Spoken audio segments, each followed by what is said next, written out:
Om Namo Bhagavate Shri Ramanaya. Prostrations to Bhagavan, who shines as the self in all beings. Let us start today's satsang with a prayer by Srimati Sapna Ganesh. This will be followed by the chanting of Muktaka trayam by Sri Nandakumarji.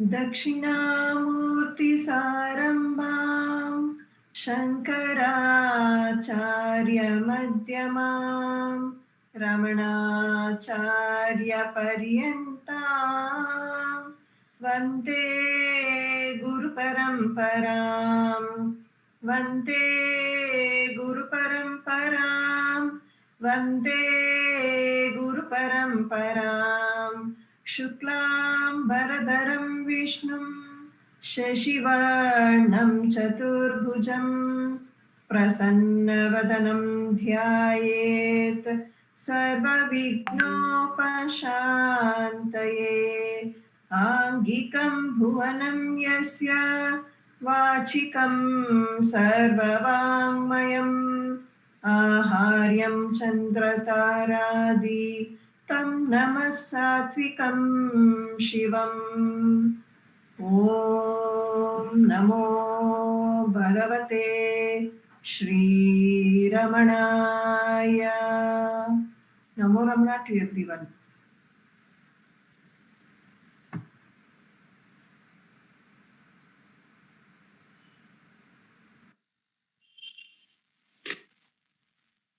Ekam Aksharam Nirantaram Bhasate Swayam Likyate Katham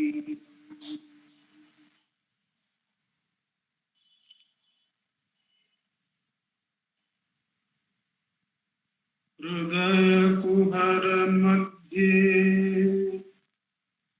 Kevalam Brahmamatram Yaham Maham Iti Sakshat Atmarupena Bhati Hridi Vishamanasa Swam Chinvata Majjata Pavana Chalanarotha Atmanishto Bhavam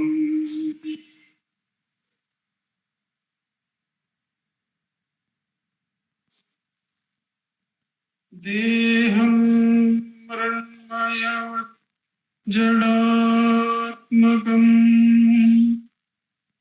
Aham Buddhirna Tasyaspyato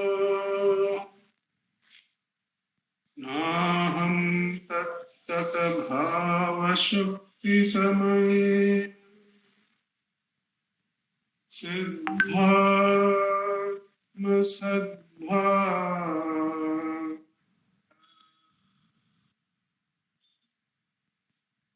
Koham Bhavayuta Kudo Varadhiya Drishtatmanishtatmana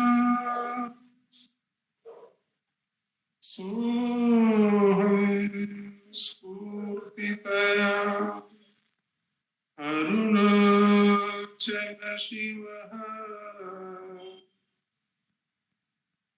Purno Vibhati Swayam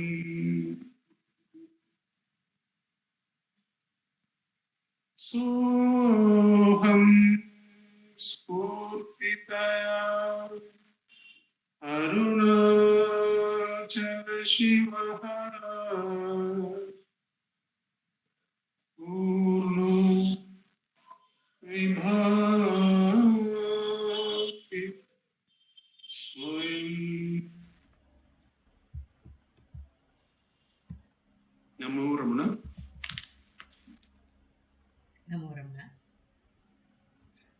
have the chanting of Upadesa Saram. कर्तुराज्ञया प्राप्यते फलं कर्म किं परं कर्म तज्जडं कृतिमहो दधौ पतनकारणं फलमशाश्वतं गतिनिरोधकम् ईश्वरार्पितं नेच्छया कृतं चित्तशोधकं मुक्तिसाधकं कायवाङ्मनः कार्यमुत्तमं पूजनं जपश्चिन्तनं क्रमात् जगत ईषधी युक्तसेवनम् अष्टमूर्तिभृत्तेव पूजनम् उत्तमस्तवादुच्चमन्दतः चित्तजं जप ध्यानमुत्तमम् आज्यधारया स्रोतसा समं सरलचिन्तनं विरलतः परं भेदभावनात् सोऽहमित्यसौ भावनाभिदा पावनीमता भावशून्यसद्भावसुस्थितिः भावनाबलात् भक्तिरुत्तमा हृत्स्थले मनः स्वस्थता क्रिया भक्तियोगबोधाश्च निश्चितम्. Namo Ramana. We will now have 3 songs from Ramananjali Sangeetam. The first one will be presented by Srimati V. Radha along with Vallabh Srinivasan. The second song will be by Savitri Krishnan and Shri Jayasriram Krishnan. The third song will be presented by Revathi Shankar. Namo Ramana to all. Tomorrow being the auspicious day of Thaipusam, we thought we will just take a song written by Sri Ganapati Muni, Subramanyam Narakritim, and the music is by Srimati Sulochana Natarajan.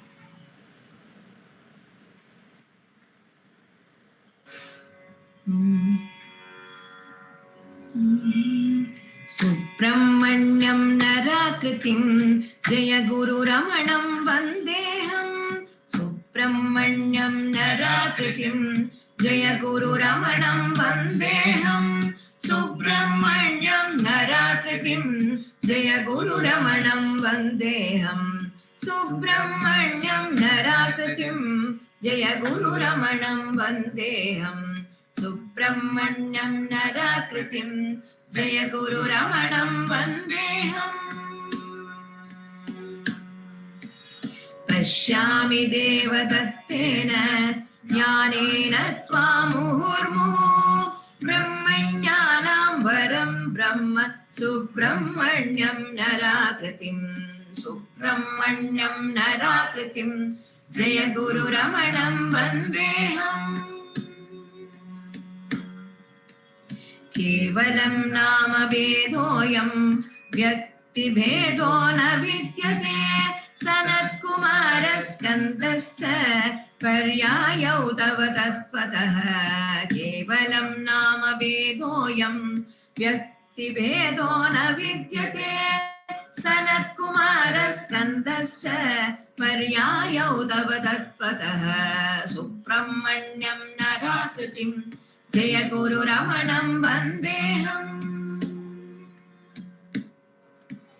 नत्वं स्वामी गिरौ नाथ नत्वं क्षणिक पर्वते नत्वं वेङ्कटशैलाग्रे शोणाद्रावसि वस्तुतः नत्वं स्वामी गिरौ नाथ नत्वं क्षणिक पर्वते नत्वं वेङ्कटशैलाग्रे शोणाद्रावसि वस्तुतः सुब्रह्मण्यं नराकृतिं जय गुरु रमणं वन्देऽहम् सुब्रह्मण्यं नराकृतिं जय गुरु रमणं वन्देऽहम्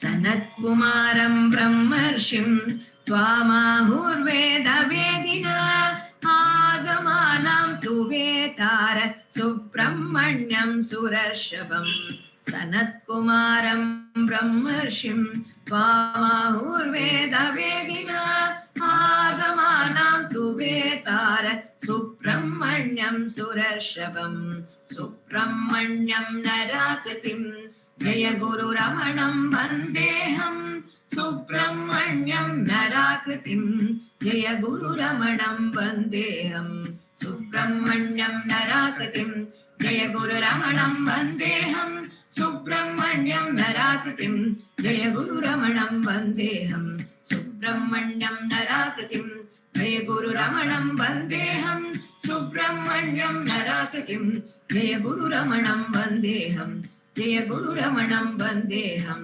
जय गुरुरमणं वन्देऽहं।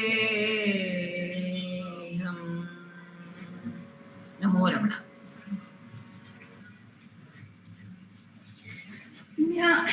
ಜ್ಞಾನವೇ ಅಸ್ತಿತ್ವ ಎನಿಸಿದವನೇ, ಜ್ಞಾನವೇ ಅಸ್ತಿತ್ವ ಎನಿಸಿದವನೇ, ಅರುಣಾಚಲದ ಮಹಿಮೆ ಬೆಳೆಸಿದವನೇ,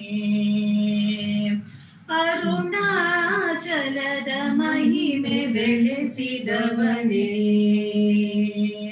ಜ್ಞಾನವೇ ಅಸ್ತಿತ್ವ ಎನಿಸಿದವನೇ, ಜ್ಞಾನವೇ ಅಸ್ತಿತ್ವ ಎನಿಸಿದವನೇ, ಅರುಣಾಚಲದ ಮಹಿಮೆ ಬೆಳೆಸಿದವನೇ,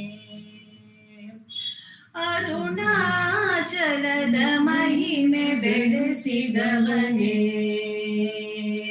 ಜ್ಞಾನವೇ ಅಸ್ತಿತ್ವ ಎನಿಸಿದವನೇ, ಜ್ಞಾನವೇ ಅಸ್ತಿತ್ವ ಎನಿಸಿದವನೇ, ಅರುಣಾಚಲದ ಮಹಿಮೆ ಬೆಳೆಸಿದವನೇ. ಬಡಪಾಯಿಯಾದೆನ್ನ ತಪ್ಪ ಕ್ಷಮಿಸು, ಬಡಪಾಯಿಯಾದೆನ್ನ ತಪ್ಪ ಕ್ಷಮಿಸು, ಕರಿಯ ಮಳೆ ಮುಗಿಲಂತೆ ದಯ ಸುರಿಸಿ ನೋಟದಲ್ಲಿ, ಕರಿಯ ಮಳೆ ಮುಗಿಲಂತೆ ದಯ ಸುರಿಸಿ ನೋಟದಲ್ಲಿ, ಶೂನ್ಯದಿಂದೆನ್ನ ಉತ್ತರಿಸಿ ನಿಲ್ಲಿಸು, ಶೂನ್ಯದಿಂದೆನ್ನ ಉತ್ತರಿಸಿ ನಿಲ್ಲಿಸು. ಜ್ಞಾನವೇ ಅಸ್ತಿತ್ವ ಎನಿಸಿದವನೇ, ಅರುಣಾಚಲದ ಮಹಿಮೆ ಬೆಳೆಸಿದವನೇ. ಜ್ಞಾನವೇ ಅಸ್ತಿತ್ವ ಎನಿಸಿದವನೇ, ಅರುಣಾಚಲದ ಮಹಿಮೆ ಬೆಳೆಸಿದವನೇ. ನೀನು ಕೈ ಬಿಡಲು ಗತಿಯಾರು ನನಗೆ, ಮಾಯೆಯನ್ನು ದಾಟಿ ದಡಗಿಡಿವೆ ಹೇಗೆ, ನೀನು ಕೈ ಬಿಡಲು ಗತಿಯಾರು ನನಗೆ, ಮಾಯೆಯನ್ನು ದಾಟಿ ದಡಗಿಡಿವೆ ಹೇಗೆ. ತಾಯಿ ಕರಗುವ ರೀತಿ ಎಳೆ ಮಗುವಿಗೆ, ತಾಯಿ ಕರಗುವ ರೀತಿ ಎಳೆ ಮಗುವಿಗೆ, ಸಲಹುವವರಾರು ಮಲಗುವವರಾರು, ಸಲಹುವವರಾರು ಮಲಗುವವರಾರು, ತಾಯಾಗಿ ನೀಯನ್ನ ಎತ್ತಿ ಕಾಪಾಡು, ತಾಯಾಗಿ ನೀಯನ್ನ ಎತ್ತಿ ಕಾಪಾಡು. ಜ್ಞಾನವೇ ಅಸ್ತಿತ್ವ ಎನಿಸಿದವನೇ, ಜ್ಞಾನವೇ ಅಸ್ತಿತ್ವ ಎನಿಸಿದವನೇ, ಅರುಣಾಚಲದ ಮಹಿಮೆ ಬೆಳೆಸಿದವನೇ. ಕಾಮಮರ್ಧನನೆಂದು ಹೊಗಳುವರು ನಿನ್ನ, ಆದರೀ ಸಂದೇಹ ಬಾಧಿಸಿದೆ ನನ್ನ. ಕಾಮಮರ್ಧನನೆಂದು ಹೊಗಳುವರು ನಿನ್ನ, ಆದರೀ ಸಂದೇಹ ಬಾಧಿಸಿದೆ ನನ್ನ. ನೀ ಕಾಮ ವೈರಿಯಲಿ ನಿನ್ನ ಭಕ್ತರನು, ನೀ ಕಾಮ ವೈರಿಯಲಿ ನಿನ್ನ ಭಕ್ತರನು, ಬಾಧಿಸುವ ಹೇಗೆ ಪೀಡಿಸುವ ಹೇಗೆ, ಬಾಧಿಸುವ ಹೇಗೆ ಪೀಡಿಸುವ ಹೇಗೆ, ಬಲಶಾಲಿಯಾದರು ಆ ಕಾಮನಿಗೆ ಬಲಶಾಲಿಯಾದರು ಆ ಕಾಮನಿಗೆ ಜ್ಞಾನವೇ ಅಸ್ತಿತ್ವ ಎನಿಸಿದವನೇ ಜ್ಞಾನವೇ ಅಸ್ತಿತ್ವ ಎನಿಸಿದವನೇ ಅರುಣಾಚಲದ ಮಹಿಮೆ ಬೆಳೆಸಿದವನೇ ಅರುಣಾಚಲದ ಮಹಿಮೆ ಬೆಳೆಸಿದವನೇ ಜ್ಞಾನವೇ ಅಸ್ತಿತ್ವ ಎನಿಸಿದವನೇ ಜ್ಞಾನವೇ ಅಸ್ತಿತ್ವ ಎನಿಸಿದವನೇ ಅರುಣಾಚಲದ ಮಹಿಮೆ ಬೆಳೆಸಿದವನೇ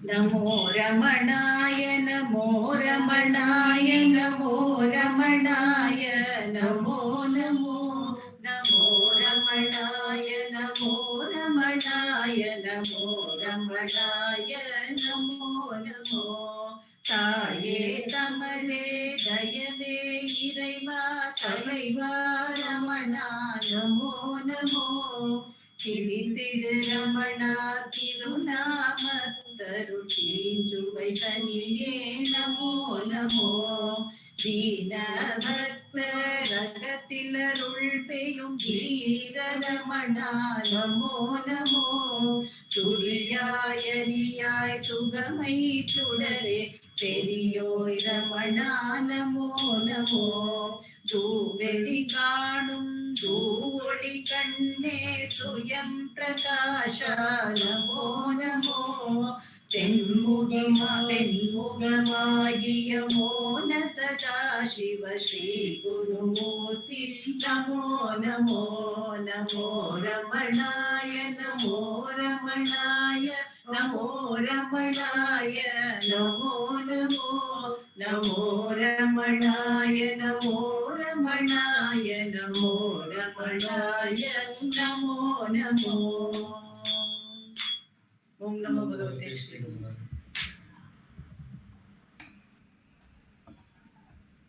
ஓம் நமோ பகவதே ஸ்ரீரமணாய. இருந்தோளிர் உனை விடுத்தடுத்திடல் தெய்வம் இருட்டினை விளக்கெடுத்தடுத்திடலே காண் இருந்தோளிர் உனை அறிவுறுத்திடற்கென்றே இருந்தனை மதந்தோறும் விதவித உருவாய் இருந்தோளிர் உனையறிகிலரெழிலன்னோர் இரவியின் அறிவரு குருடரேயாவர் இருந்தோளிர் இரண்டர எனதுளத்தொன்றாய் என இணையரும் அருணமாமலை எனும் மணியே. This is the fourth verse of Arunachala Ashtakam, wherein Kanakama paraphrases this as to look for a God while disregarding. To look for a God while disregarding thee, who shineth as Sat, being, and Chit, awareness, the non-dual self, all permeating, is like seeking darkness with a lamp in the hand. It is only to make known thy truth as the effulgent being and awareness that thou, the only one, dwellest in various religions as different forms of gods. Those who fail to know thee, the only existing conscious self, who thus shineth, are indeed born blind, who cannot know the sun. Arunachala, the mighty hill beyond compare, the self-effulgent one without a second, abide and shine in my heart. Bhagavan here writes, it is, we know the self is everywhere, but we are trying to sit in the darkness with a lamp in the hand, and we are saying, where is the light? Where is the light?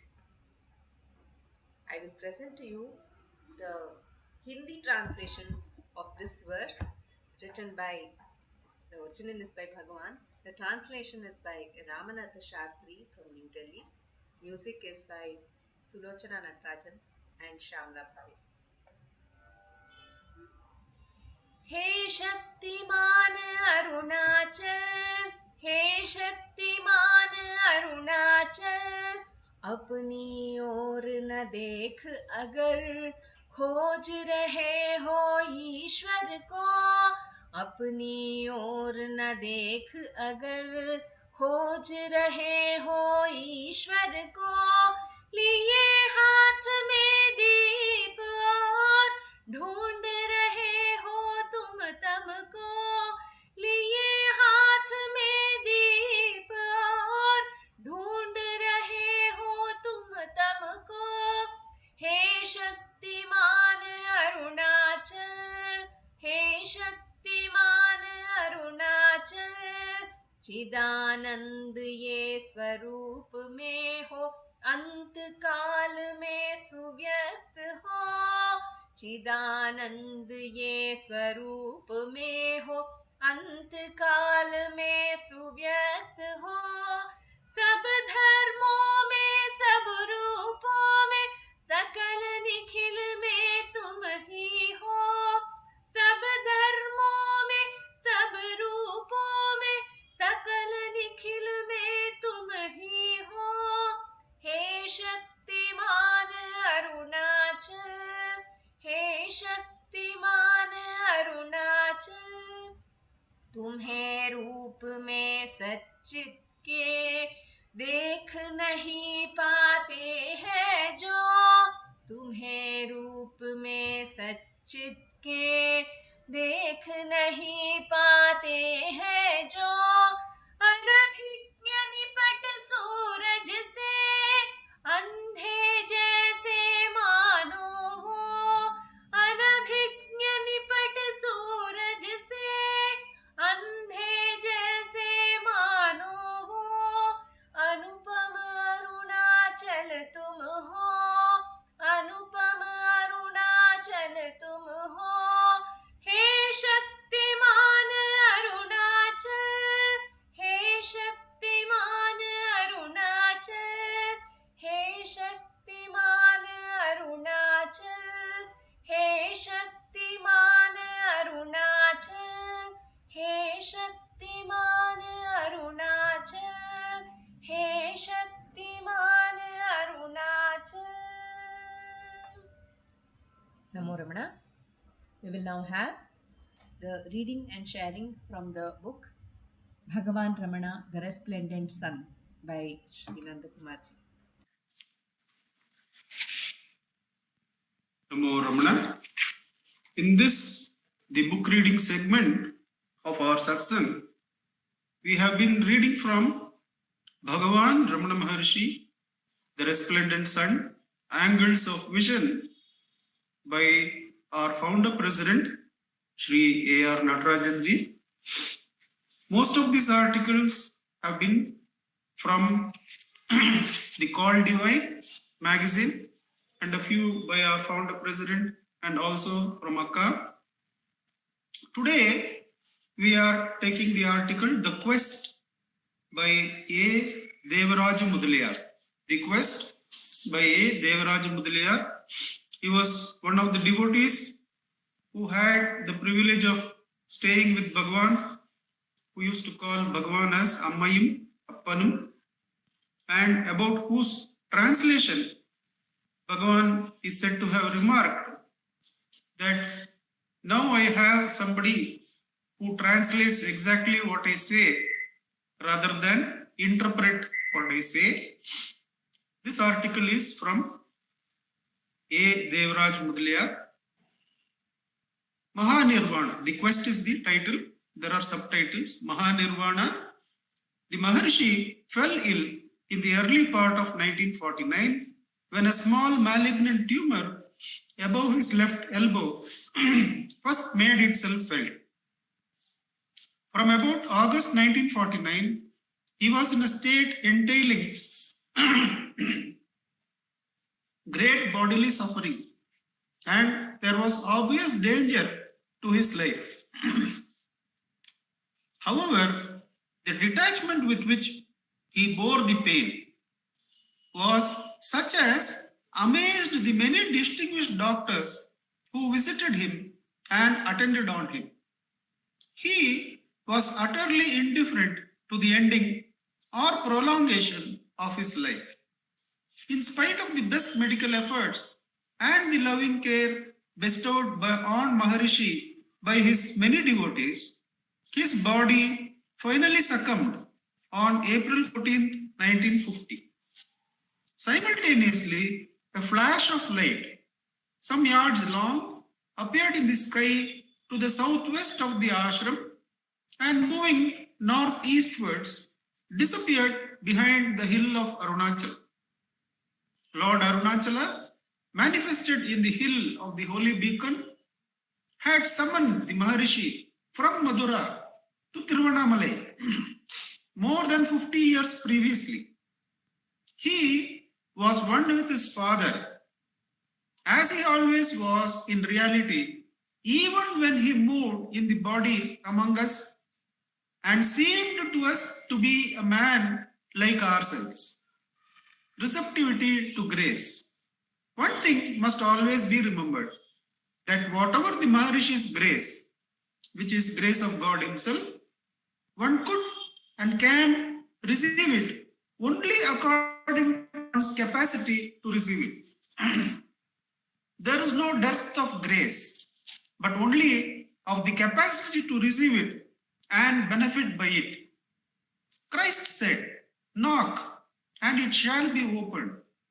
It is no less true that God's grace is always knocking at the doors of our hearts, and it is we, with our ego and our thoughts and our desires, who barricade the doors of our hearts and prevent it from entering and doing its work.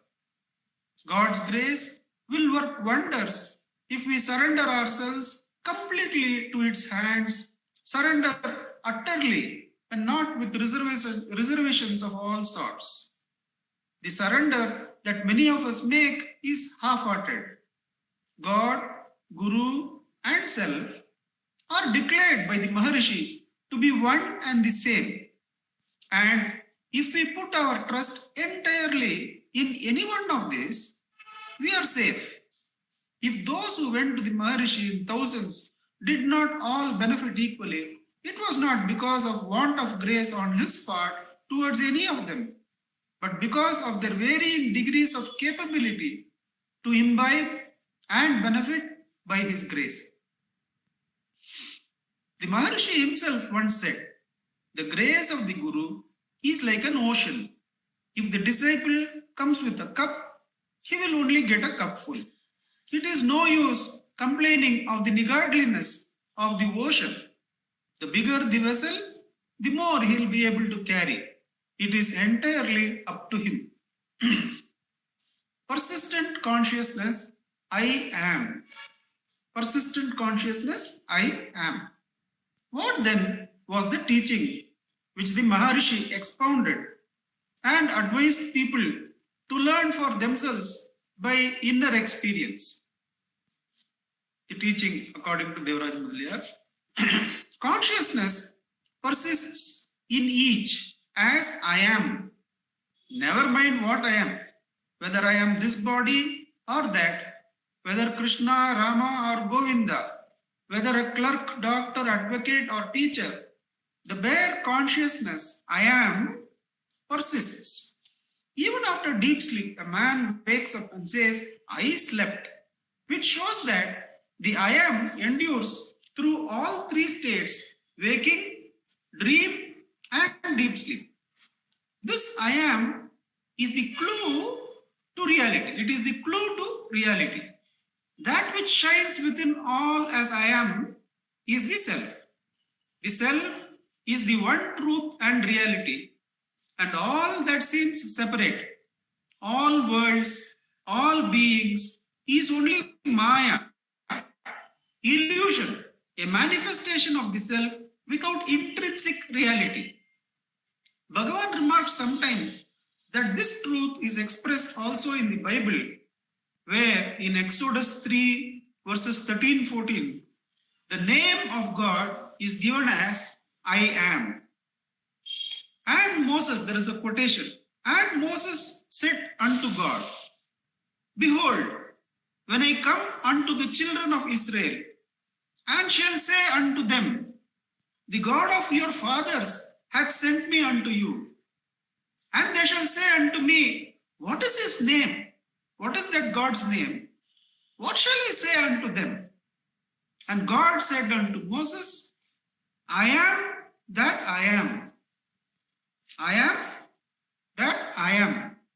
And he said, Thus shalt thou say unto the children of Israel, I am, I am hath sent me unto you. Go and say to them, The I am has sent me unto you. Self-enquiry, steadfastness. So that was the clue and holding on. Now the holding of I am, holding on of I am through self-enquiry, steadfastness. The Maharishi told earnest seekers of the truth at every stage and everything, and for everything you say I. And you say, I want to know this, I feel this, I think this, etc. Ask for yourself who this I is, whence this I thought proceeds, what is its source. Keep your mind intently concentrated on this thought to the exclusion of all other thoughts.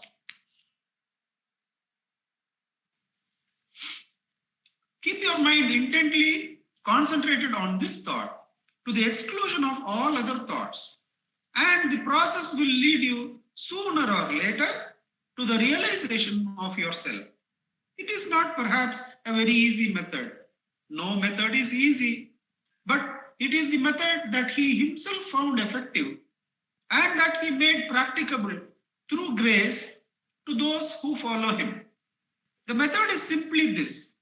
You ask yourself, who am I? And try to keep your soul mind concentrated on that thought without letting it to try to frame an answer. For any answer it could frame would be only mental, whereas what you seek is the spirit, the self. I'll read that again. The method is simply this. You ask yourself, who am I? And try to keep your soul mind concentrated on that thought without letting the mind try to frame an answer. For any answer it could frame would be only mental, whereas what you seek is the spirit, the self. Various thoughts will arise within you, unbidden, assault you, and try to divert you from this meditation. However, the I thought is the source or sustenance of all these thoughts.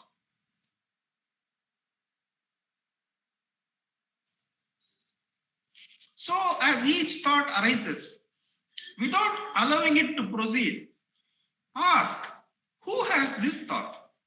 The answer will be, I have it. Then ask yourself, who is this I? The Maharishi said, don't be discouraged by the variety and multitude of the thoughts which seek to distract you.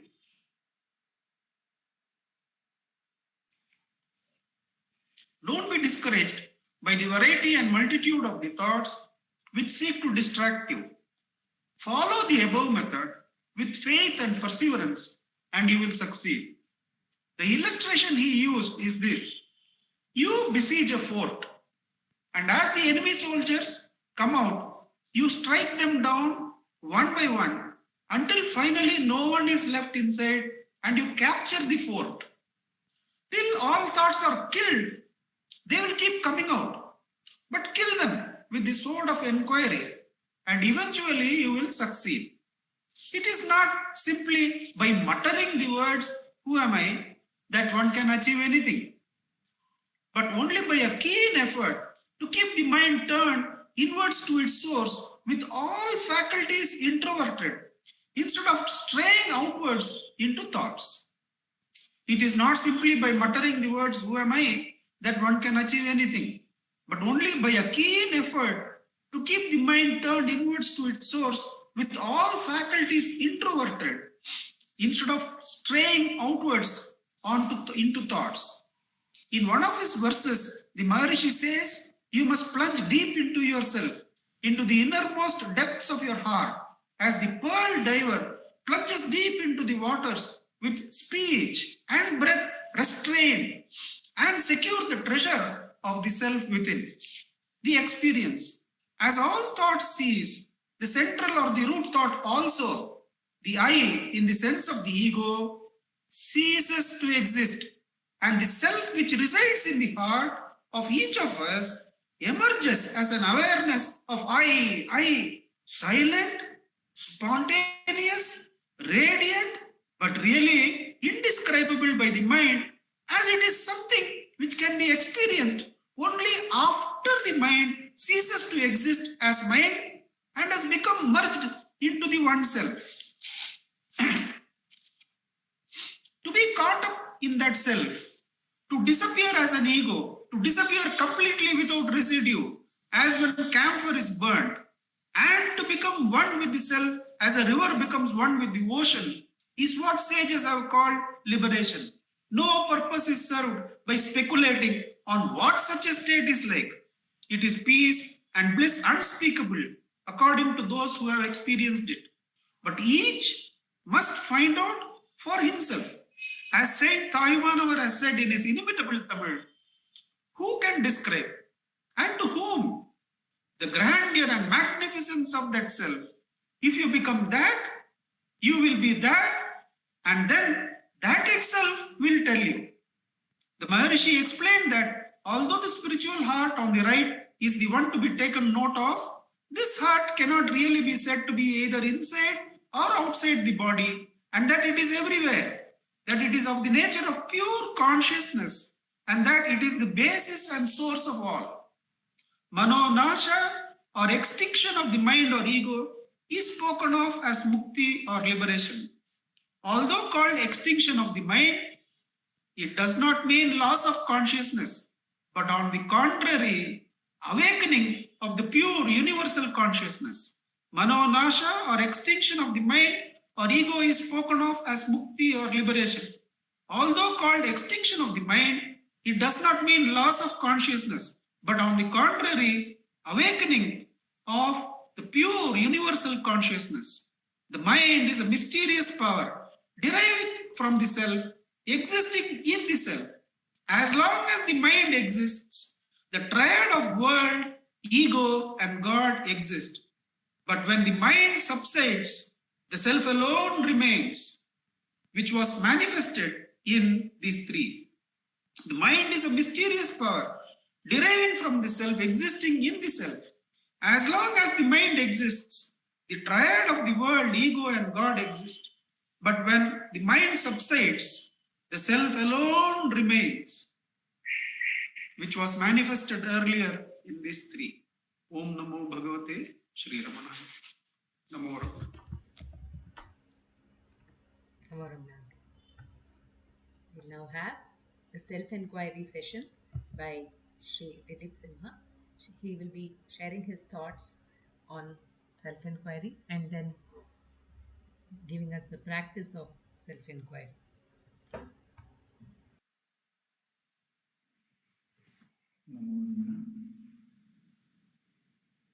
ध्यायेत् शारदचन्द्रसुन्दरमुखम् ताम्रारविन्देक्षणम् भक्ताभीष्टवराभयप्रदकरम् कौपीनमात्रोज्ज्वलम् स्वात्मानन्दरसानुभूतिविवशम् सर्वानवद्याङ्गकम् श्रीमन्तं श्रीरमणीश्वरं गुरुवरम् योगासनाध्यासितम् ध्यायेत् श्रीरमणीश्वरम् ध्यायेत् श्रीरमणीश्वरम्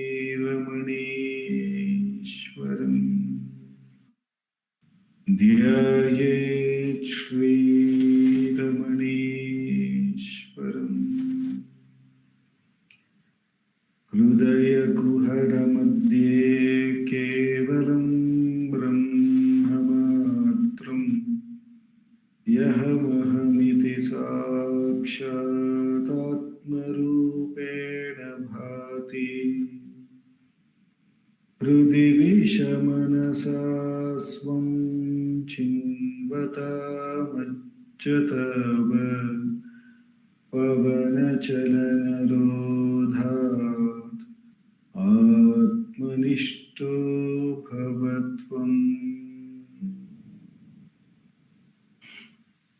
Ramana, we will commence the Atma Vicharam by listening to Bhagavan's Upadesham and meditating upon it by his grace, and then have a 20-minute Atma Vichara session, 10 minutes Atma Vichara session.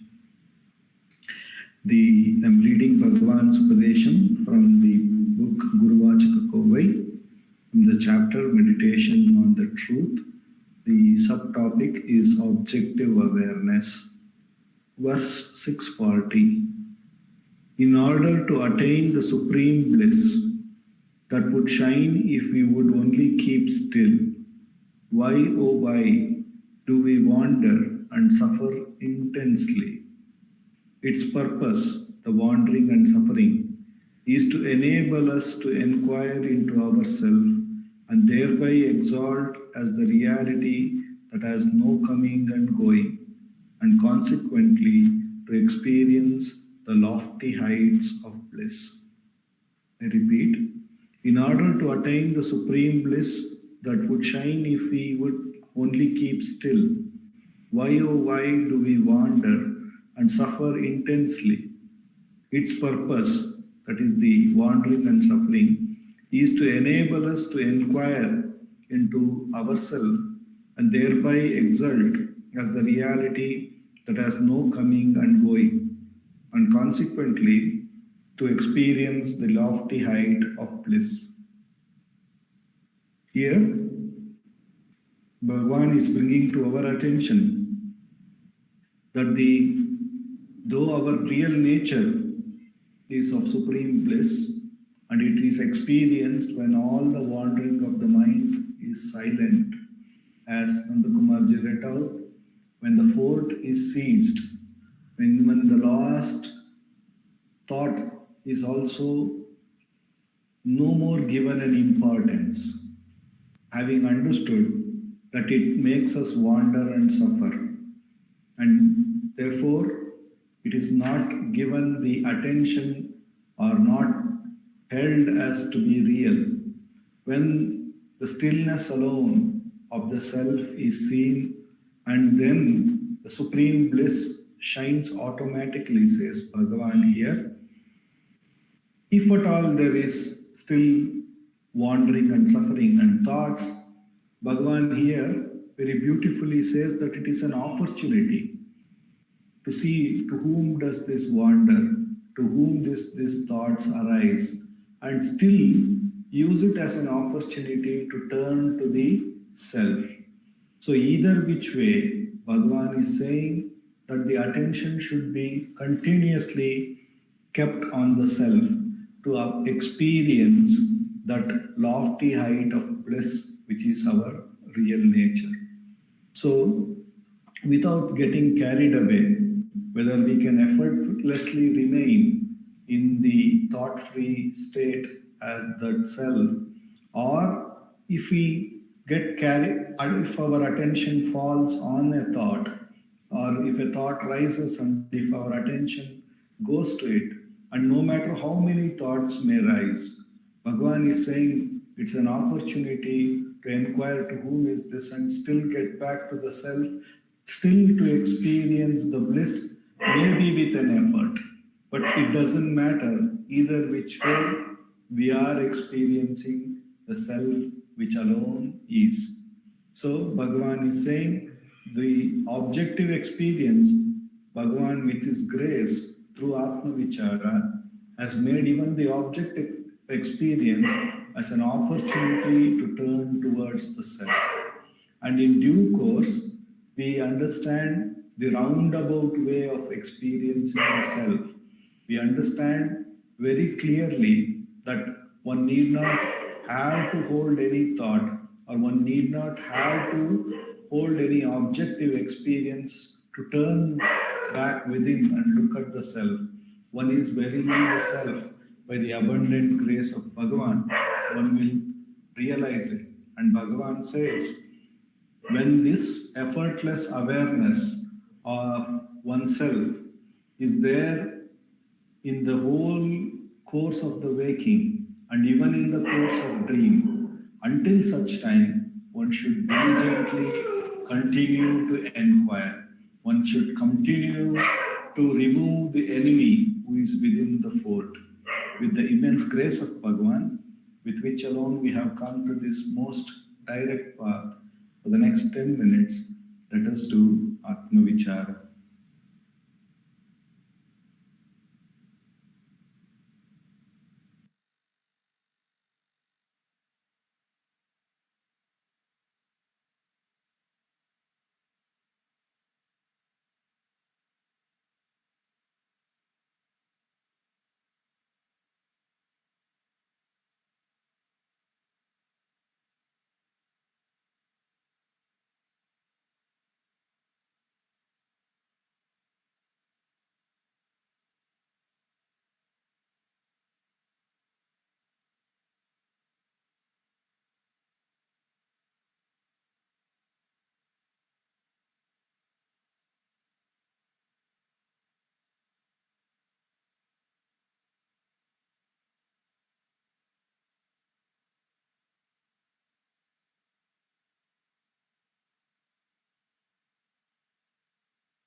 Bhagavate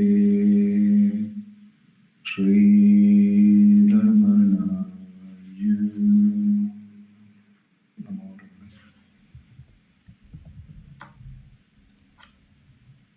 Namo Ramana. We will now have the sharing by Sri Venkatesh Deshpande ji. Oh.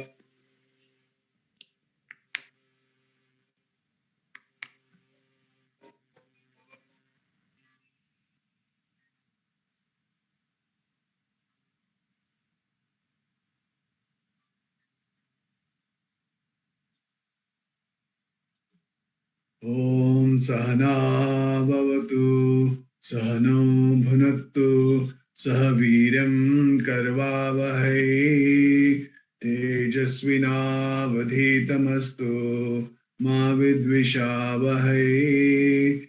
Om Shanti Shanti Shanti. Gurur Brahma Gurur Vishnu Gurur Devo Maheshwara Gurur Sakshat Parabrahma Tasmai Shri Gurave Namaha. Dhyanamoolam Gurur Murtihi Pujamoolam Gurur Padam Mantramoolam Gurur Vakyam Mokshamoolam Gurur Kripaha. Namo Ramana. We're doing Manana on Atma Bodha. In the last satsang, we did Manana on the verse number 9. So, what did it say? The manifested world of plurality is superimposed by imagination upon the eternal, all-pervading Vishnu, whose nature is existence and intelligence, just as bangles, etc., are superimposed on gold. So what it says here, Brahman is the substratum of the pluralistic world of things and beings, which is projected upon it. The apparent phenomenal world in its essence is nothing but Brahman. Brahman alone exists. It pervades even the imaginary world. It is all-pervading. So today we will be doing Manana on verse number 10. I request Sapna to kindly chant the verse, please. Yes, sir. यथा आकाश ऋषिकेशः नाना उपाधिगत विभुः तत्भेदाद्भिन्नवत् भाति तत्नाशे केवलः भवेत्. यथा आकाश ऋषिकेशः नाना उपाधिगत विभुः तत्भेदाद्भिन्नवत् भाति तत्नाशे केवलः भवेत्. Thank you, sir. Thank you, Sapna. Like all pervading space, the infinite reality appears to be, like the all-pervading space, the infinite reality appears to be diverse on account of its association with different types of equipment, upadhis, and becomes one on their destruction. Space is one, infinite and all-pervading, but it is called differently as living room space, bedroom space, bathroom space, etc. The walls of the rooms are the equipments, upadhis, which seem to limit the limitless space. When the walls are pulled down, the different rooms, spaces which had erstwhile individual existence merge into infinite space. So the student asks, this is a typical question that comes to each one of us. When I see so many people, bodies, beings, diversity, how do you say only one exists?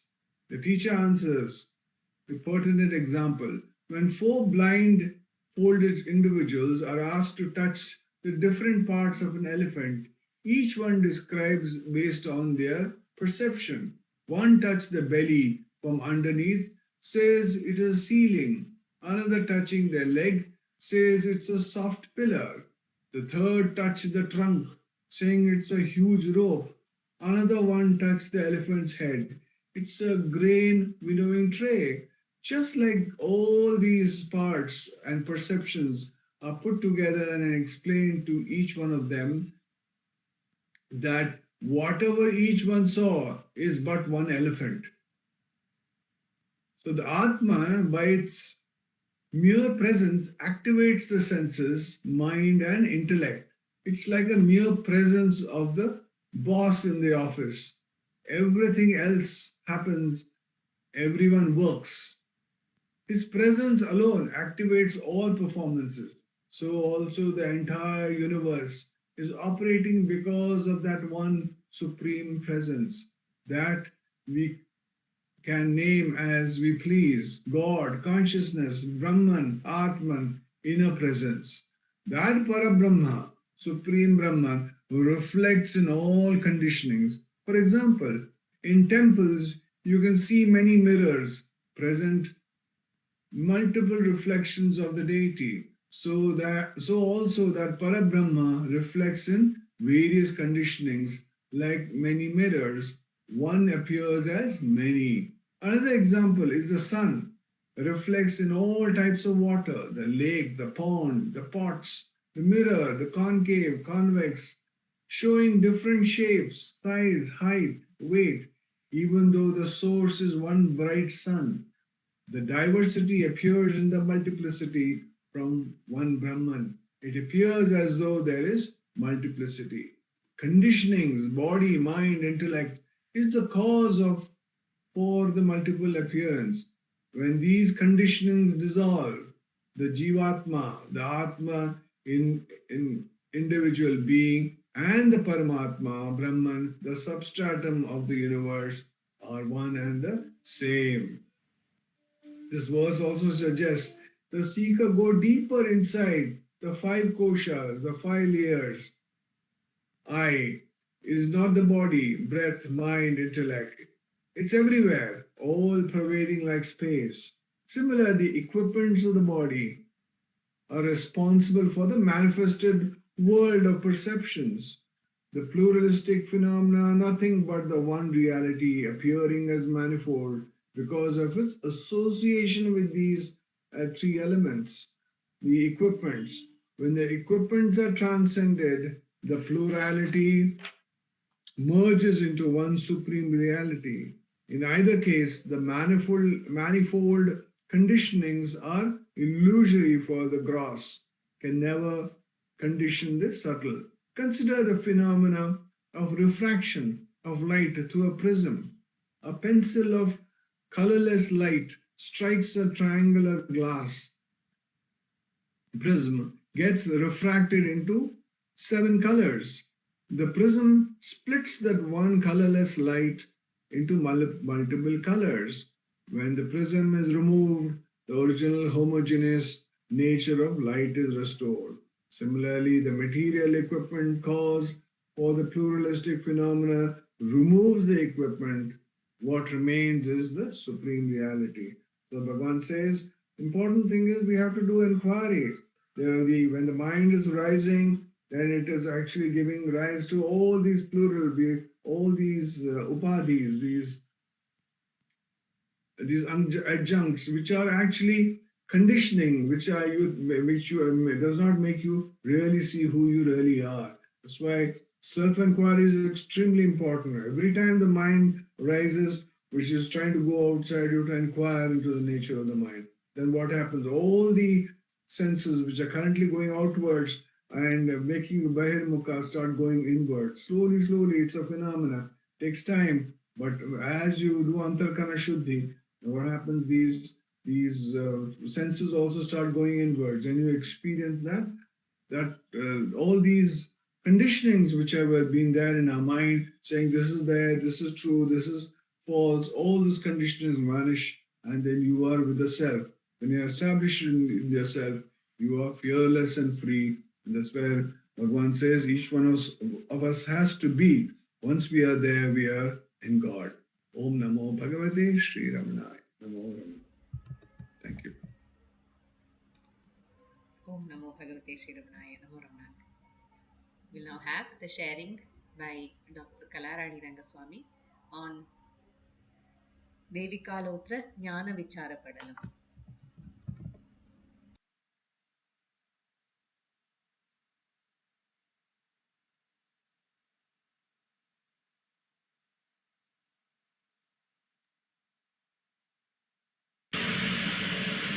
அருணாச்சலமென அகமே நினைப்பவர் அகத்தை வேறறுப்பாய் அருணாச்சலம். ஒவ்வொரு மாதமும் பகவான் ரமண மகர்ஷிகள் தமிழில் ஆக்கி அருளிய தேவி காலோத்திர ஞான விசார படலத்திலிருந்து ஒரு சில பாடல்களுக்கான விளக்கத்தை இந்த தமிழ் சத்சங்கத்தில் பார்த்து வருகின்றோம். அந்த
Reva?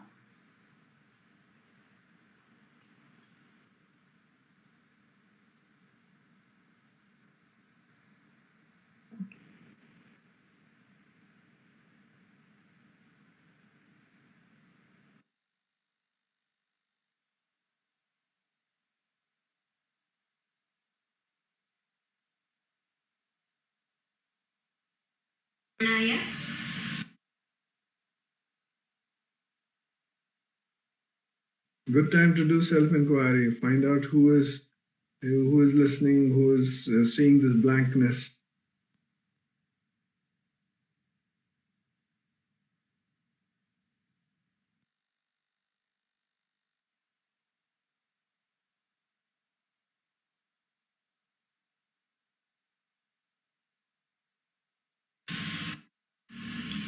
ஓம் நமோ பகவதே ஸ்ரீ ரமணாய. அருணாச்சலமென அகமே நினைப்பவர் அகத்தை வேறறுப்பாய் Arunachalam. Namo Ramana to all. With the abundance grace of Bhagwan, we are meditating on Devi Kalotra Jnana Vichara Padalam, very graciously given to us by Bhagavan in Tamil. And in the Lord Satsang we saw Parameshwaran saying to Parvati, I am neither the Stula Sarira, Sukshma Sarira, nor the Karna Sarira, but I am the Karta for each and every Vastu in the world. I am the base for every object that is found in the world. நான் தூலனும் சுக்ஷமனும் சூனியனும் அல்ல. ஞானத்தின் பந்து நான் ஞானமயன். I am ஞானமயன். Then who am I? I am the Jnana Swarupa. Bhagavan says Anma Anubhavam is like a dark blue sky, and that is the status of the world before it is seen as different Nama Rupa. At that state, it is Eka Swarupa only, there is nothing else. Only with various Nama Rupa that we assign, we see the world, there is a world. When this Nama Rupa vanishes, the remaining will be Purana Vastu only. In the next stanza, Bhagavan explains the Lakshana of Atma Vastu. Anadi Vijnanam Asanyamam Puranam. The true meaning of I is an Anadi. Why? As it is not bounded by any time limit, it is Anadi. There is no starting point, there is no ending point. Why it is called Vijnana? Because Anadi Vijnanam. says Bhagavan in this song. It assigns the intellect to know about all jnana and makes it realize. But is it possible to use that same intellect to know itself? No, it is not so. So it is Vijnana. As there is no Adi and Antam, there is no birth at all. No one can predict when it emerged. It is such an old one, older than all the worlds. There it is. Next stanza Bhagavan says, Tanadu Idaya Guhaye Yennalum Tangi. It is always there in the Hridaya Guhara Madhyam. It stays there forever. As it is very sukshama, ati sukshama, there is no form at all. Uruvam ulaham kalangam. There is no form and no avastha. There is absolutely no impurity. It is such a pure one that there is no world at all. Prapancham illa. Oppu patri indri. As there is nothing other than the I, the self, there is no comparison. There is nothing to compare with. It is not possible. It is absolutely not possible to compare I with anything else, because there is no else at all. There is nothing other than the self, the I. This is the state of a jnani. He cannot see anyone, anything other than the self. That is why he finds no difference at all. There is samadrishti. Bhagavan lived as an example to this. Moreover, self is the supporting stick for each and every object and happening in the world. So, it needs no patru code for the self at all. So, Hey Pagadi, says Parameshwaran, Karada Kana Kola Pohade. One has to realize the self. It cannot be known by mind. It cannot be assured by knowledge, because it cannot be compared with anything. When everything is the self, where is the question of comparison? So, just be in that state, which is already there, very present in you and everywhere. If we want to see the sky, do we need to run to US and see? No, isn't it? It can be seen wherever we are. We have to just lift our head and see. That's why in this stanza Bhagavan beautifully says, Karada Kana Kola Pokade. Om Namo Bhagavate Sri Ramanaya.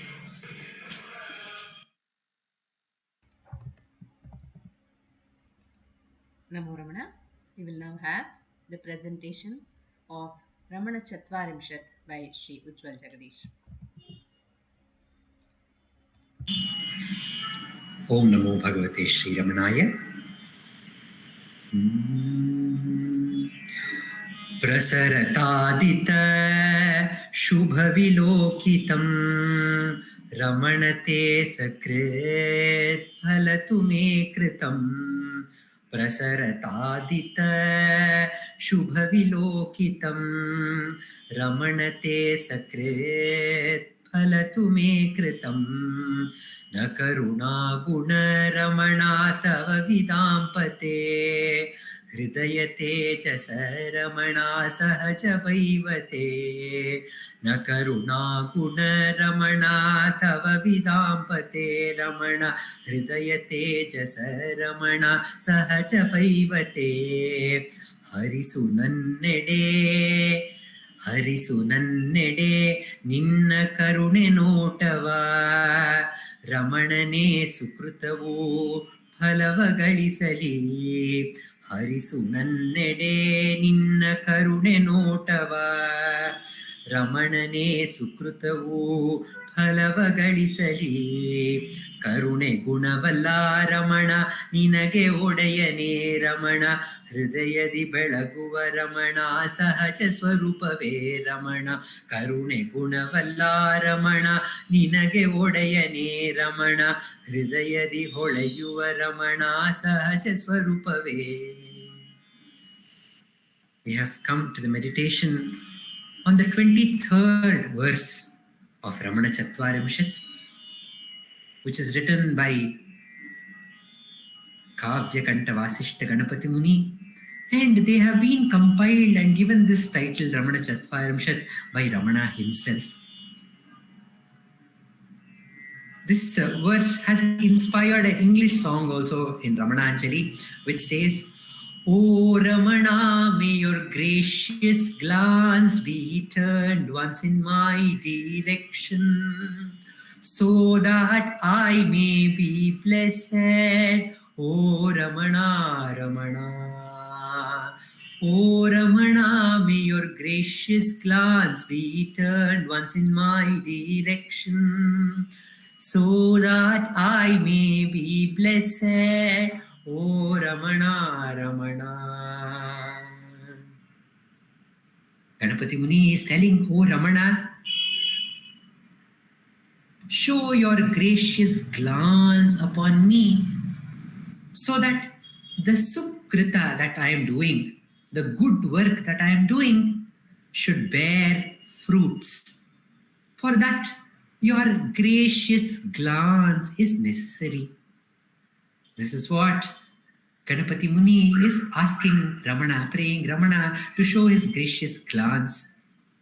This verse is similar in the meter and in the tune to the Upadesa Saram written by Bhagavan Sri Ramana Maharshi, and it is similar to the first verse of the Upadesa Saram where Bhagavan Ramana says, "Karturagnyaya prapyate palam karma kim param karma tajjadam."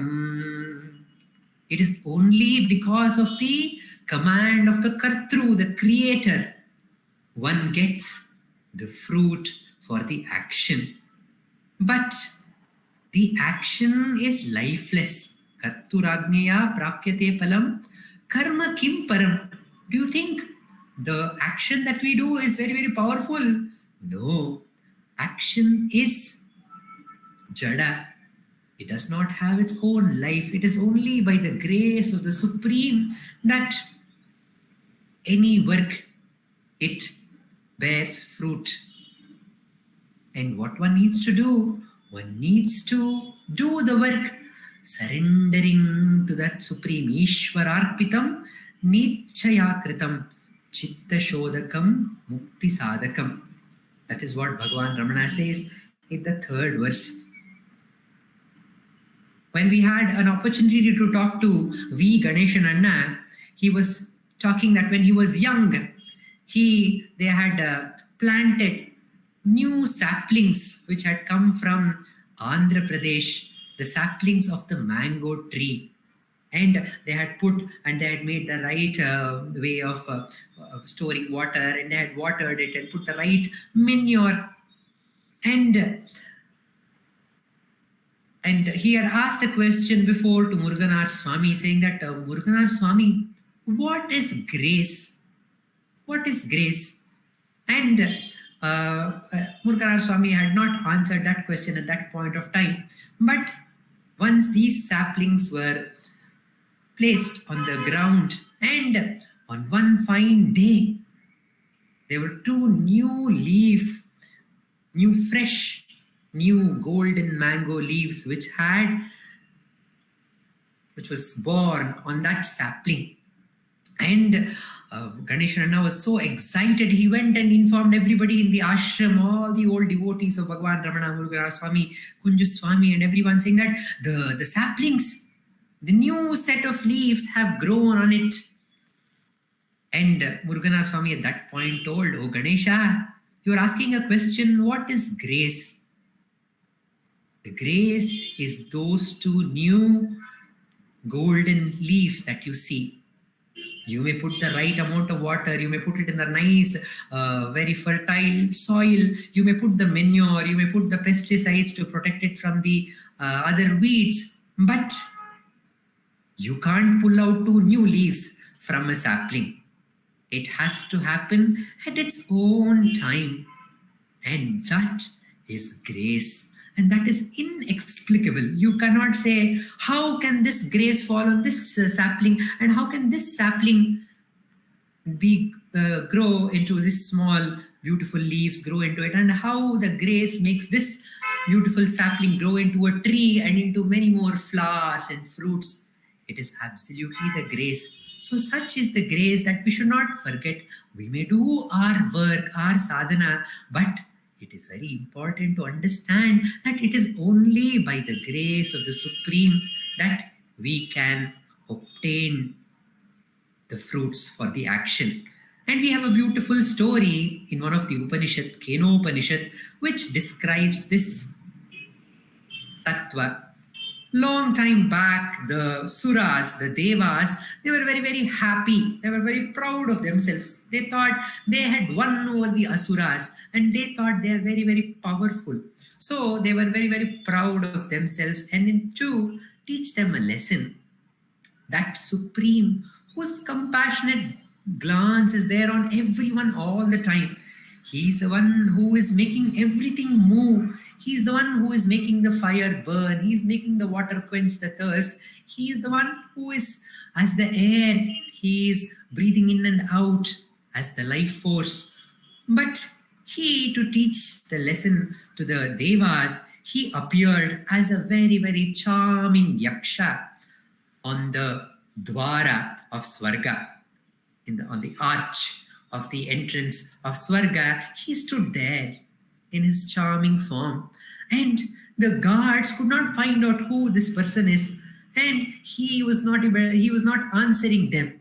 So they came inside to the court, the Sabha of Indra, and they reported, "Oh, Indra Maharaja, there is a beautiful person who is standing outside, and we are not able to find out who he is. And he is not moving and he is not budging from there. So please help us." So when Indra was wondering what to do, the Agni Deva stood up and told, "Oh Indra, don't worry. I will go and find out who this person is." And Agni Deva went to find out who this person is. And Agni Deva stood in front of that charming man and asked, "Oh, who are you?" And the man told, "I will tell who am I, but can you please introduce yourself? Who are you?" The Agni Deva told, "Don't you know who am I? I am the Agni Deva, and I have the power to burn anything in this universe." And the Yaksha drew a small piece of grass and placed it in front of Agni Deva and told, "Sir, why don't you burn this small piece of grass and prove your identity?" And Agni Deva told, "I can burn the whole universe.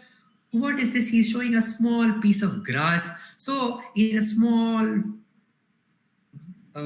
puff, he wanted to burn that grass, but he was not able to do that. So he put all his strength and all his energy to burn this small piece of grass, but he could not burn that small piece of grass. So he was very, very ashamed of himself and embarrassed. He, without asking any question, ran back to the court and sat with his head down, covering his face.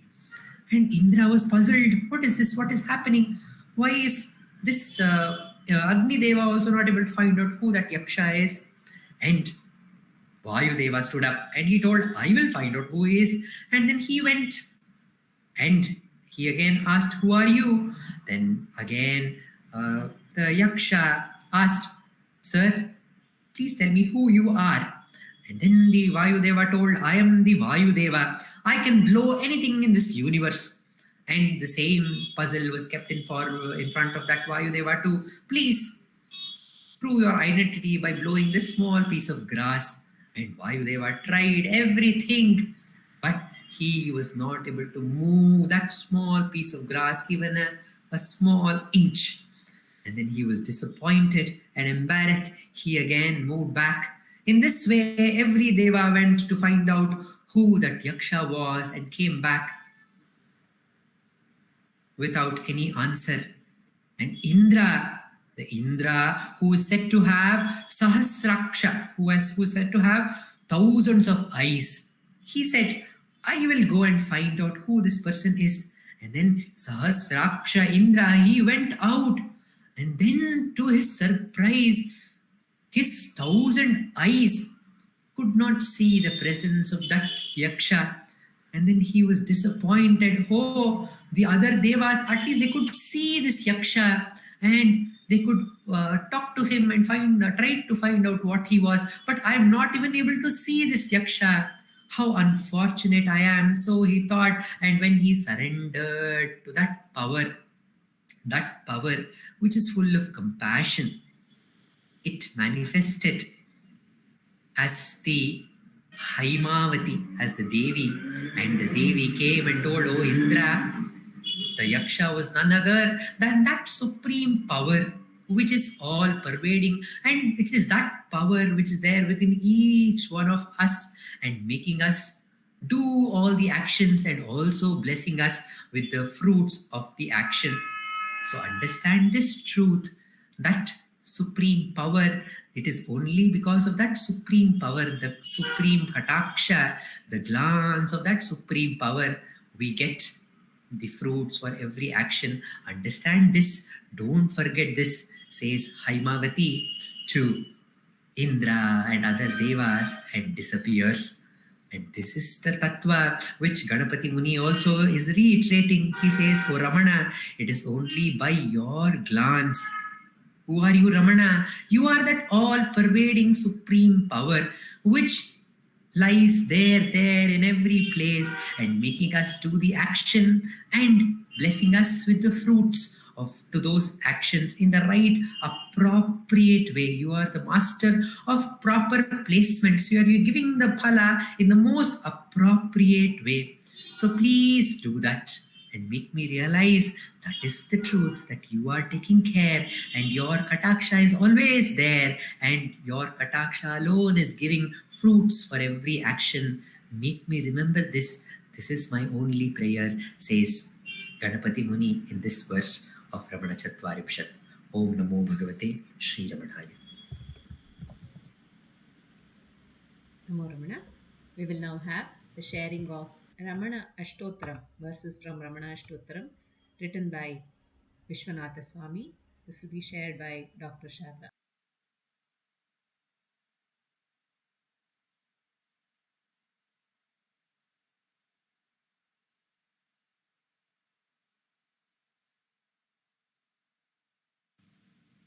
Namo Ramana.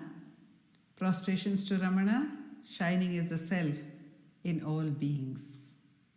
By the immense grace of the self manifest as Ramana, in this part of the satsang, we are meditating on Vishwanatha Swami's Ramana Ashtottara. Ashtottaram, Ashtottara Shatanamavali, the namas, the 108 namas on Bhagavan Ramana, composed by Vishwanatha Swami.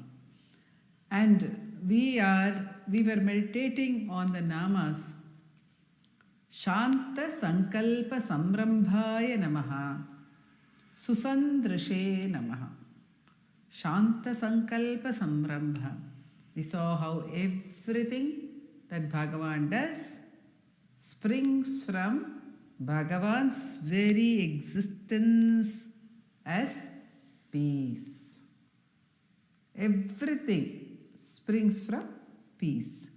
In his Navamanimalai, Bhagavan says, Achalane ayinum achavai achalayam ammai yediradum.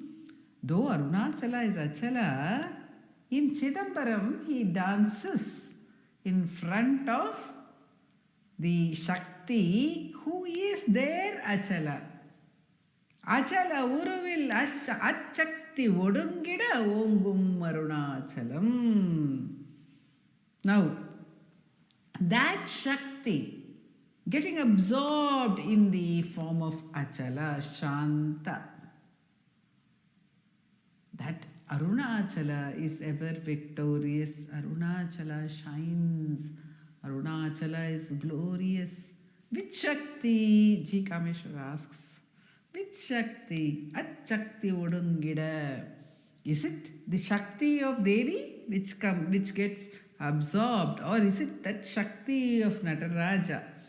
And the two are really one, because Shiva's power is Devi. When the silence of the self is called Sat, the existence is Sat, and its manifestation is Chit. Chit Shakti. The Chit is Shakti. The Sat is peace. The Sat is Shanta Sankalpa. Shanta. And from that, the Sankalpa, if at all any Sankalpa rises. There is no Sankalpa at all, but then if at all we must see a Sankalpa. Because for the Jivan Mukta, there is no Sankalpa, there is no division. So where is the Sankalpa? The Sankalpa is perceived by the perceiver, by the observer. We may say that Bhagavan has compassion, Bhagavan has karuna. Bhagavan's karuna is totally natural. Even that is unperturbed. That is susandrishe. That is samadrishti. His karuna is very natural. Muruganar Swami says, because it springs from the natural peace, the natural being. It is like Bhagavan giving, showering grace is like a tree which gives shade by nature, not by choice. So there is, choice is Ashanti, it is restlessness. Choice comes on account of desire, and choice gives rise to further desire. It's a process of restlessness. Choosing is a process of restlessness. But when one is content, where is choice? There is no choice which is made. No choices are made. No differences are there. Because he is samadrik. And because everything is springing from that peace in which there is no division at all. There is no inside, there is no outside, there is nothing. There is no other. So in that peace, when he is looking at everything, even to say samadrik, because every nama, every name, every quality of Bhagavan which is being described is to some extent related only to manifestation. Because the self does not have any qualities. Triguna Rahitam says K.V. Subramaniam about Bhagavan in his composition Trishulapura Ramanam, Triguna Rahitam. He is called Trigunatitam, the one who has transcended all the three qualities. He does not have any qualities, he does not have any attributes. But we say his attribute is peace. We say his attribute is equimindedness, equal vision. Equal vision. How else can we describe the non-dual experience of a jnani? So Bhagavan is asked in Ramana Gita, what is the hallmark of a jnani? He is asked also, how does a jnani recognize his own state of jnana? Bhagavan says, where there is no sankalpa, there is no desire rising. That state, that nirvasanena maunena sthiraya sahajasthitau. That is when there is no vasana, when there is no tendency. So avasana is moving away from peace. When no such tendency is there, we can know that jnani jnaninam atmanam nissandeha samarthayet. One can know through the nirvasana mauna, when there is no movement, when there is no need for anything, when there is no desire arising. when there is no restlessness, when there is absolute peace. But how does one recognize that another is a jnani? This question has been posed to Bhagavan. Bhagavan says, Sarva Bhuta Samatvena. A jnani is recognized by his equality towards all beings. Where else can we see such equality as in Bhagavan's soul? In a simple act, if you take the act of sharing whatever was given to him for as food, right from the days when Bhiksha was taken, the Virupaksha days, whatever was obtained was shared equally by all. It may be just rice, gruel, and at that time once we hear that Sundaresh Iyer, a young man, once said to Bhagavan, there is not even any salt in this rice gruel. Can we beg for salt when we go for Bhiksha? And Bhagavan said, why? So that Shanti, there is no need. Why should we beg for salt? Why should we ask for anything at all? Today we will ask for salt, tomorrow we will ask for pulses, the next day we will ask for some jaggery and want to make some payasam. Bhagavan says, we were like emperors, Chakravarti.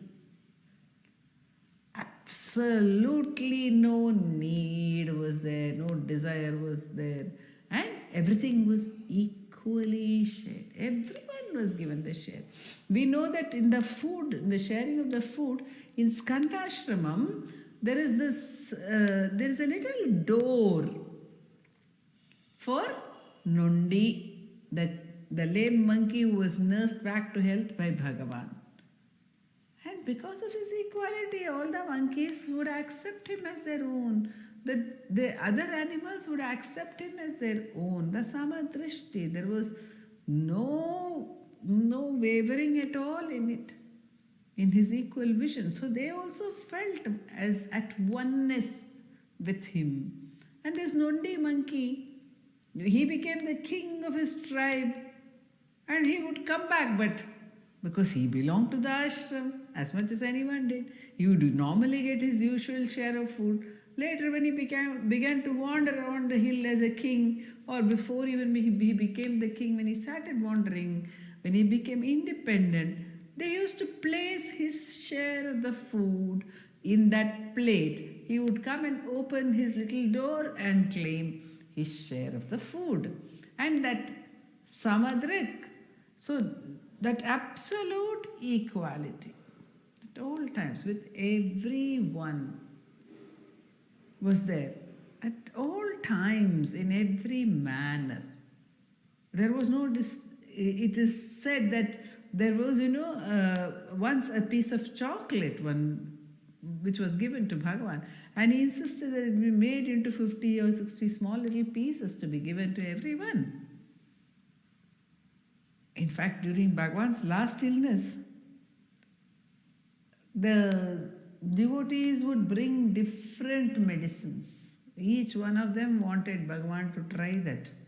Out of so much of love, they would bring it, and Bhagavan had subjected himself, one may say, to that difficulty of having to fulfill the demands of all those who loved him on that body, because somebody wanted him to try Ayurveda, somebody wanted him to try allopathy, somebody brought allopathic medicine, somebody brought Ayurvedic medicine, somebody brought some other homeopathic medicine, some other brought, Siddha medicines, so many types of medicines, so many types of lehyams, everything was brought for Bhagavan. And how can he have it? As it is, his body is undergoing so much of torture in that sense and so many variations in it. What to eat? He hardly felt like eating anything. So at one point he said, just mix up all these medicines and I am going to have a spoonful every day, because I don't want to I don't want to deny anyone's love. I have to eat the medicines which everyone brings. And he actually got everything mixed up. And he insisted, I am going to have a spoonful every day. Now, this medicine would actually be dangerous and poisonous because it was such a concoction. And here was Bhagavan insisting, because I cannot deny the privilege. Everybody wants me to have what they bring. How will I say no? So I will have a spoonful of this medicine. And it is said that he was given a taste of his own medicine. That he was told, okay, Bhagavan, you say that you will have a spoonful of this. But whatever is brought, you insist that it should be shared equally with everyone. So this also, you have a spoonful and you give a spoonful to every one of us. We will also have a spoonful every day. On that condition only, you should have this medicine. And that made him go back on his insistence on doing this. He would often say, if somebody came and said, it will be good for your health if you have juice, Bhagavan, he would say, my family is large. Can you provide juice for every one of us? That was his samadrishti.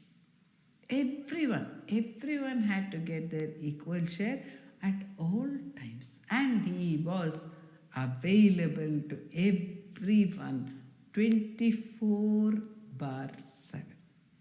There was not a moment that he was not available. Even when he went to bed, Kunjuswami and others in the early years of Ramanashram, they would sleep under his couch for fear of wild animals coming in. They were with him. They were with him when he went to bed. They were with him when he woke up. Somebody even walked right up to him when he went for nature's call. They were right up to the almost a few yards from where he went. So they went go walk with him. If he went to the Goshala, somebody was walking with him. Children would walk with him. Somebody else would walk with him. That degree of equality in sharing his time also with everyone. Anyone could come at any point of time and there would be no difference. It was samadrishti. Anyone could come and ask him questions.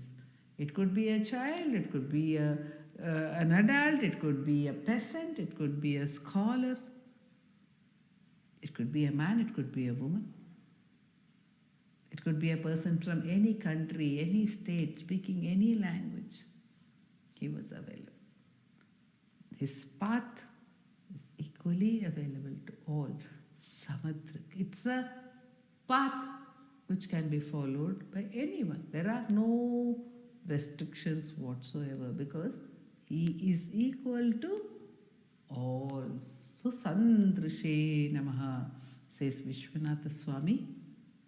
And because of his absolute equality, even we are included in the net of his grace. So abundant is it, so equal is it. Nobody is excluded from that overwhelming, extravagant grace as Muruganar Swami describes it. Om Namo Bhagavate Sri Ramanaya.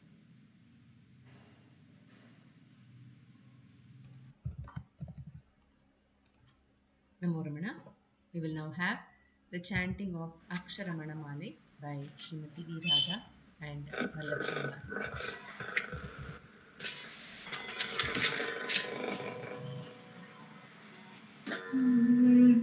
Arunachala Shiva, Arunachala Shiva, Arunachala Shiva, Arunachala. Arunachala Shiva, Arunachala Shiva, Arunachala Shiva, Arunachala. வீடு விட்டீர் துள விடுப்புக்கு பயவுன் வீடு காட்டினை அருள் அருணாச்சலா. வெளிவிட்டேன் உன் செயல் வெறுத்திடாதுன் அருள் வெளிவிட்டென்னை காருணாச்சலா.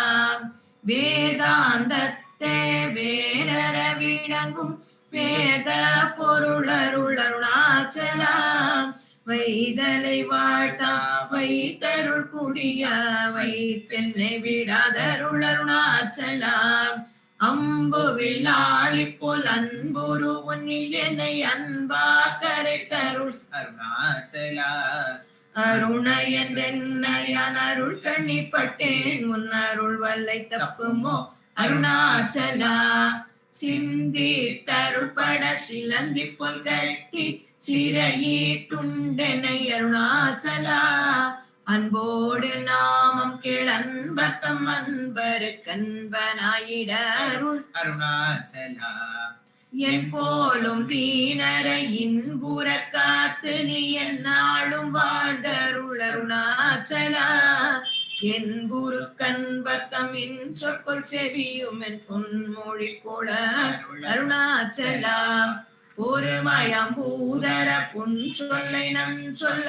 பொறுத்தருள் இஷ்டம் பின் அருணாச்சலா மாலை அளித்தருணாச்சல ரமண என் மாலை அணிந்தருள் அருணாச்சலா மாலை அளித்தருணாச்சல ரமண என் மாலை அணிந்தருள் அருணாச்சலா அருணாச்சல சிவ அருணாச்சல சிவ அருணாச்சல சிவ அருணாச்சலா அருணாச்சல சிவ அருணாச்சல சிவ அருணாச்சல சிவ அருணாச்சலா அருணாச்சல சிவ அருணாச்சல சிவ அருணாச்சல சிவ அருணாச்சலா அருணாச்சல சிவ அருணாச்சல சிவ அருணாச்சல சிவ அருணாச்சலா அருணாச்சல சிவ அருணாச்சல சிவ அருணாச்சல சிவ அருணாச்சலா அருணாச்சல சிவ அருணாச்சலா அருணாச்சல சிவ அருணாச்சலா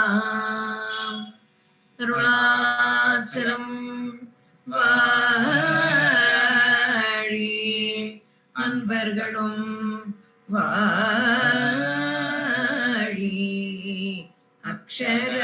அக்ஷரமணமாலை வாழி.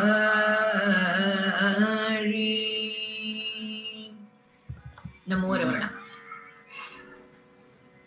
Namo Ramana. We will conclude today's satsang with the puja at Dileep Simha's altar. The chanting of Ashtottara will be done by Vaibhavji, Prarthana, Uma and Ashwini. The Aarti song will be sung by Pratibha Sundaresh. Om Namo Bhagavate Shri Ramanaya.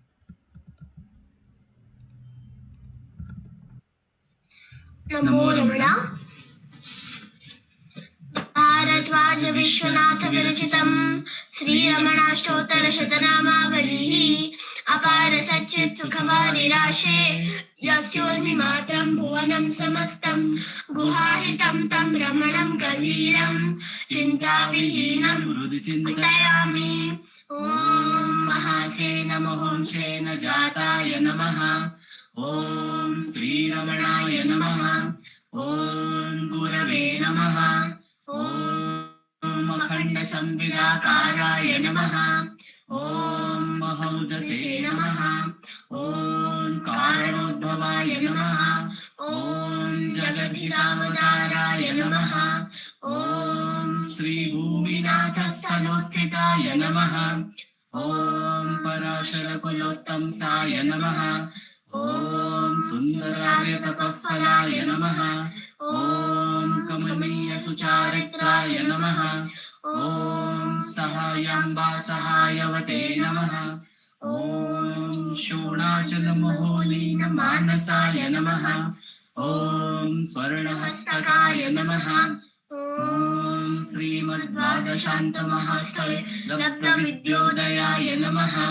ॐ महाशक्तिनिपातेन प्रबुद्धाय नमः. ॐ परमार्थविदे नमः. ॐ तीव्राय नमः. ॐ पितृपदान्वेषिणे नमः. ॐ इन्दुमौळिना पितृमते नमः. ॐ पितुरादेशतः शोणशैलं प्राप्ताय नमः. ॐ तपोमयाय नमः. ॐ उदासीनाय नमः.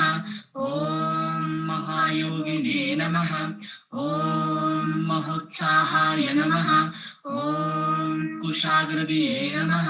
ॐ शान्तसङ्कल्पसंरम्भाय नमः ॐ सुसन्दृशे नमः ॐ सवित्रे नमः ॐ स्थिराय नमः ॐ तपक्षपितसर्वाङ्गाय नमः ॐ फुल्लाम्बुजविलोचनाय नमः ॐ चन्द्रिकासितहासश्रीमण्डिताननमण्डलाय नमः ॐ च्यूतवाट्यां समासीनाय नमः ॐ चूडिताखिलविभ्रमाय नमः ॐ वेदवेदान्ततत्त्वज्ञाय नमः ॐ चिन्मुद्रिणे नमः ॐ त्रिगुणातिगाय नमः ॐ विरूपाक्षगुहावासाय नमः ॐ विराजितचलाकृतये नमः ॐ उद्दीप्तनयनाय नमः ॐ पूर्णाय नमः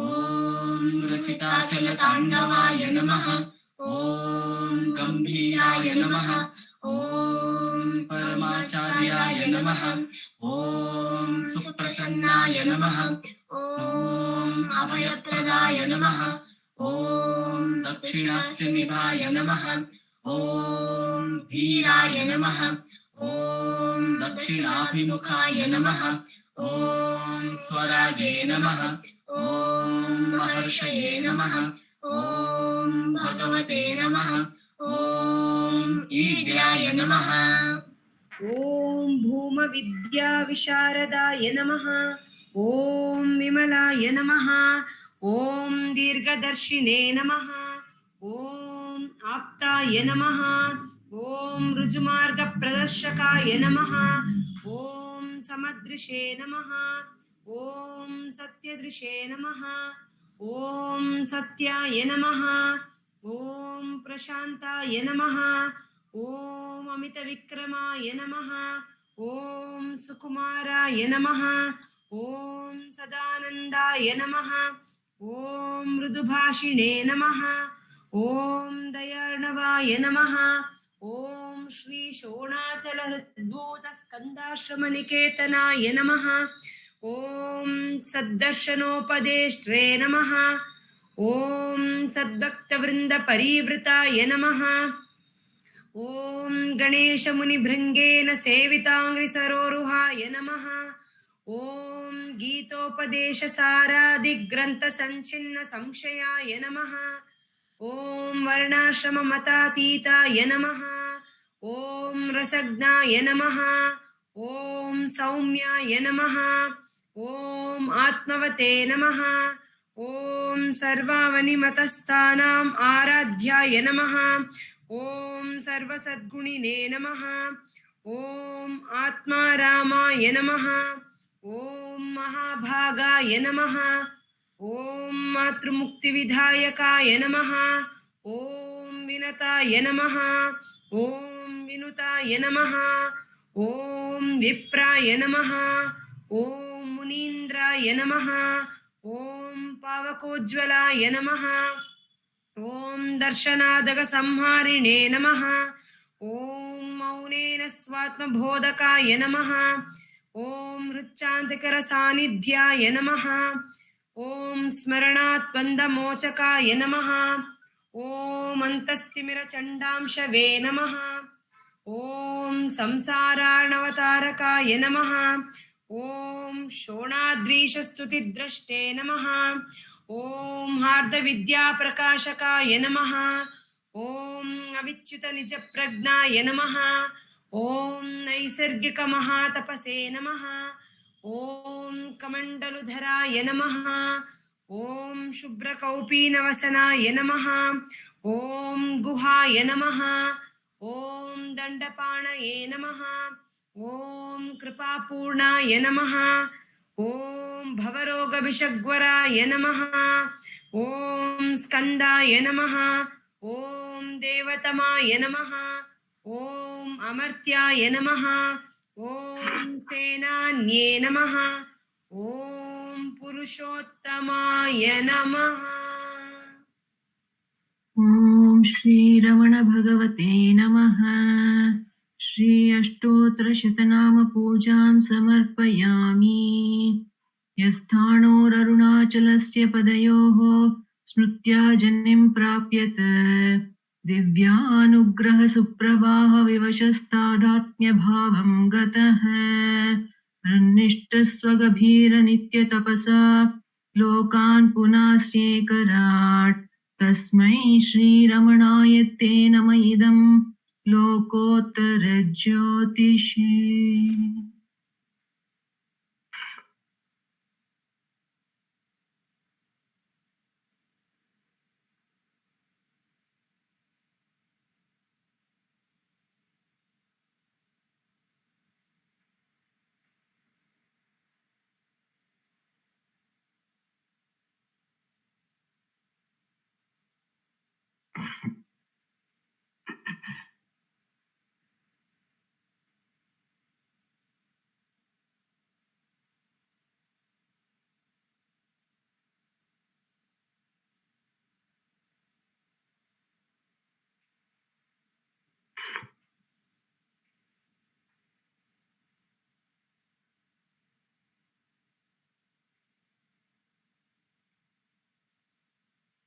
नमो नमो नमो रमण सदाशिव प्रभावर्ण नमो महर्षि दर्शन सुख मंगल मुख सकल जीवहित सम्मुख ब्रह्म संज्ञिये सदा तुष्ट सदा हृष्ट सदा शिवानंद पुष्ट परम महर्षि ब्रह्मनिष्ठ समदर्शी नमो नमो नमो रमण सदाशिव प्रभावर्ण नमो महर्षि ನಮ್ಮ ಮನವದೊಂದು ಕಾಡು ನೀನರಿತೆ ಅದರ ಜಾಡು ಹಿತವನರಿತು ನೀಡು ತೆಮ್ಮ ಕೊರೆಯ ತಣಿಸಲೈ ಬೇಡಲೆಂದು ಬಂದ ನಾವು ನೋಡಿಯೇ ತಣಿವೆವಯ್ಯ ಮೂಡಿಗಾರನೇ ಹಿತವ ನುಡಿದು ಪೊರೆ ನಮ್ಮನು ಬ್ರಹ್ಮ ಸಂಗಿಯೇ ನಮೋ ನಮೋ ನಮೋ ರಮಣ ಸದಾಶಿವ प्रभावर्ण नमो